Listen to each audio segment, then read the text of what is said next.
വിശുദ്ധ ദേവാലയത്തിലെ മറ തുറക്കുക എന്നാൽ നട തുറക്കുകയാണോ?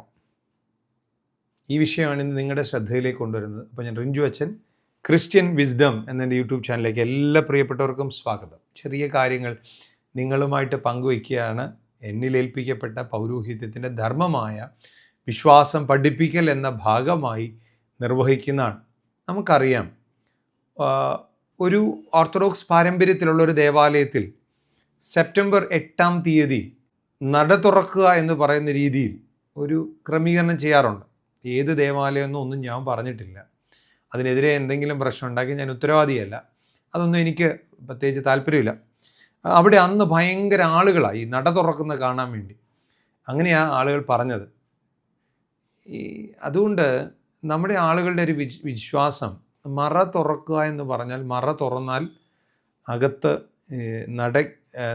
ദൈവം ഇരിപ്പുണ്ട്, ആ ദൈവത്തെ കാണുക എന്നുള്ള രീതിയിലുള്ളൊരു ചിന്ത വരുന്നുണ്ട്.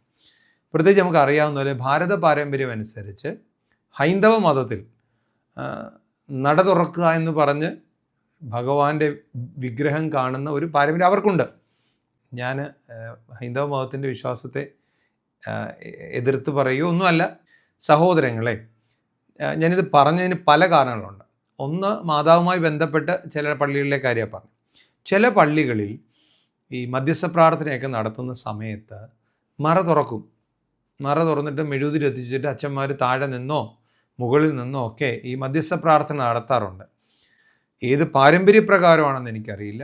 രണ്ട് കാര്യങ്ങൾക്കാണ് മറ തുറക്കുന്നത്. രണ്ട് കാര്യങ്ങൾക്ക് വേണ്ടി. ഒന്ന്, വിശുദ്ധ ആരാധന നടത്താൻ, അതായത് വിശുദ്ധ ബലി അർപ്പിക്കാൻ. 2, ധൂപപ്രാർത്ഥന നടത്താൻ. ഈ 2 കാര്യങ്ങൾക്ക് വേണ്ടി മാത്രമേ മറ തുറക്കാവൂ. മറ തുറക്കുക എന്ന് അർത്ഥം വരാവൂ. അതിന് പകരം നമസ്കാരം നടത്താൻ മറ തുറക്കണമെന്നില്ല. അതിന് കാരണം, ഉച്ചനമസ്കാരം നടത്തുമ്പോൾ മറ തുറക്കാറില്ല. പ്രഭാതത്തിലും സന്ധ്യയ്ക്കും മറ തുറക്കുന്നു. എന്തിനു വേണ്ടിയാ? ധൂപാർപ്പണം നടത്താൻ വേണ്ടിയാ. ഇത് മറന്നിട്ടാണ് ഇപ്പോൾ മധ്യസ്ഥ പ്രാർത്ഥന നടത്തുമ്പോഴും മറ തുറക്കും. അങ്ങനെയൊക്കെ വരുമ്പോൾ നമ്മൾ പഠിച്ച വിശ്വാസത്തിന് വിപരീതമാണ്. ദൈവത്തിൻ്റെ ഒരു സാന്നിധ്യത്തെ ദേവാലയത്തിനകത്ത് എവിടെയുമുണ്ട്. ദേവാലയത്തിനകത്ത് എവിടെയുമുണ്ട്.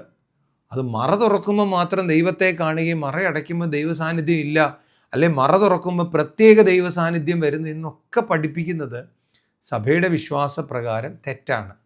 മധ്യസ്ഥ പ്രാർത്ഥന നടത്തുമ്പോൾ നിങ്ങൾ ഇനിയും ശ്രദ്ധിക്കേണ്ട കാര്യമുണ്ട്.